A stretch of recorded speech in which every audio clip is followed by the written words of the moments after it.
Darshan first picture ಬಂದಾಗ ರಾಮಮೂರ್ತಿ ನಿರ್ಮಾಪಕರ ಜೊತೆ ಫೋನ್ ಮಾಡಿ ಗುರುಗಳೇ ಬಂದು ಆಶೀರ್ವಾದ ಮಾಡಿ ಫಸ್ಟ್ ಕರೆದಿದ್ದು. ಆ ಸಮಯಕ್ಕೆ ದರ್ಶನ್ ಕರೆದಾಗ ಫಸ್ಟ್ ಪಿಕ್ಚರ್ಗೆ ಆ ಟೈಮಿಗೆ ನಾನೇ ಬಂದೆ. ದೀಪು ಸ್ಪರ್ಶ ಬಂದಾಗ ಸುನಿಲ್ ಕುಮಾರ್ ದೇಸಾಯಿ ದೀಪು ಬಂದು ಕರೆದಾಗ ಆ ಪಿಕ್ಚರ್ಗೆ ಫಸ್ಟ್ ಬರೆದಾಗ ಆ ಸಮಯಕ್ಕೆ ಹೀರೋನು ಪೂಜೆ ಮಾಡಿ ಇಬ್ಬರಿಗೂ ಒಳ್ಳೆ ಆಶೀರ್ವಾದ ಆಗಿ ಅವತ್ತು ಫಸ್ಟ್ ಪಿಕ್ಚರ್ ಕರೆದ್ರು.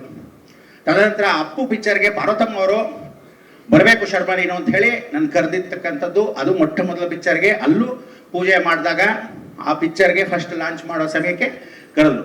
ಇವತ್ತು ರಾಜೇಂದ್ರ ಸಿಂಗ್ ಬಾಬು ಅವ್ರ ಮಗ ಆದಿತ್ಯ ಕರೆದು ದಯವಿಟ್ಟು ಬರಬೇಕು ಗುರುಗಳೇ ಅಂತ ಹೇಳಿ ಅಪ್ಪ ಅವರು ಆಶೀರ್ವಾದ. ಇವತ್ತು ಒಂದು ಒಳ್ಳೆ ಮತ್ತೊಂದು ಸಲ ಕಾಲಿಡ್ತಾ ಇದೆ.